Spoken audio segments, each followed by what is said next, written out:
భూమి నుంచి స్వయంగా వెలిసిన వినాయకుడు, నేటికి పెరుగుతున్న విగ్రహం, కోరికలు తీర్చే వరసిద్ధి గణపతి, అదే కాణిపాకం మహిమ. అందరికీ నమస్కారం. నేను మీ గోదావరి మగువ మోనిక. లాస్ట్ వీడియోలో తిరుమల దర్శనం డీటెయిల్స్ అన్నీ ఎక్స్ప్లెయిన్ చేశాను కదా. ఈరోజు మేము దర్శనం కంప్లీట్ చేసుకున్న తర్వాత తిరుపతి చేరుకుని తిరుపతి నుంచి కాణిపాకం అయితే బయలుదేరాము. మేమైతే తిరుపతి నుంచి కార్ మాట్లాడుకుని కార్లో అయితే స్టార్ట్ అయిపోయాము. తిరుపతి నుంచి అయితే 66 కిలోమీటర్ల డిస్టెన్స్ అయితే వస్తుంది.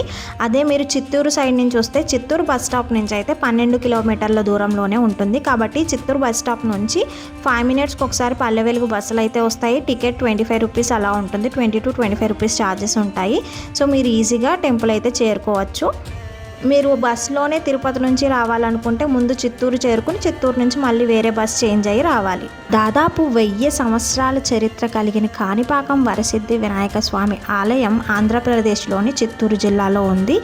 దీని చరిత్ర గురించి మనం తెలుసుకునే ప్రయత్నం చేద్దాం. పూర్వం చిత్తూరు జిల్లాలో విహారపూడు అని ఒక గ్రామం ఉండేది. అక్కడ ఒక కుటుంబంలో 3 అన్నతమ్ములు ఉండేవారు.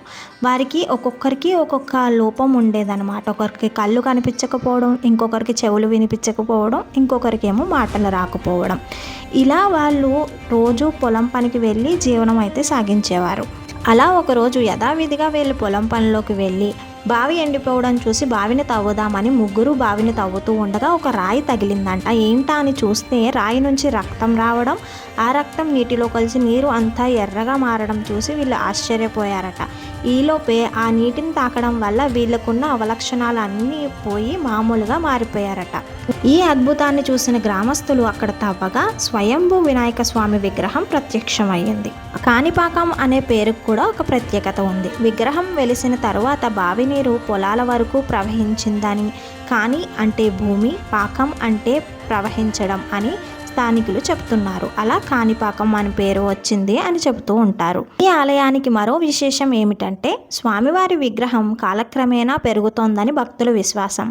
ఎన్నో సంవత్సరాల క్రితం సమర్పించిన కవచం ఇప్పుడు సరిపోకపోవడమే దానికి నిదర్శనంగా భావిస్తూ ఉంటారు. ఈ విషయం మీరు కూడా మీ కళ్ళతో చూడాలి అనుకుంటే స్వామివారిని దర్శనం అయిన తర్వాత పక్కనే డిస్ప్లేలో అయితే ఈ కవచాలను ఏర్పాటు చేసి ఉంటారు.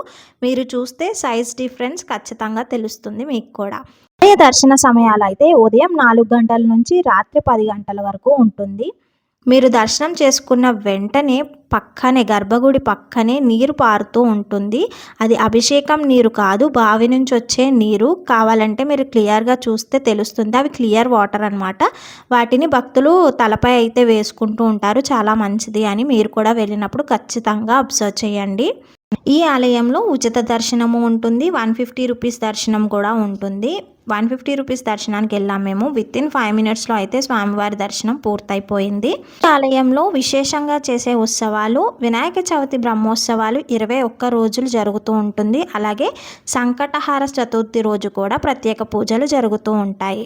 మీరు తిరుపతి నుంచి వస్తున్నారు, మీతో పాటు లగేజ్ ఉంది అనుకుంటే కనుక ఇక్కడ లాకర్ రూమ్స్ అన్నీ అవైలబుల్గా ఉంటాయి. సో లాకర్ రూమ్లో లగేజ్ పెట్టేసి హ్యాపీగా మీరు అయితే దర్శనానికి వెళ్ళొచ్చు.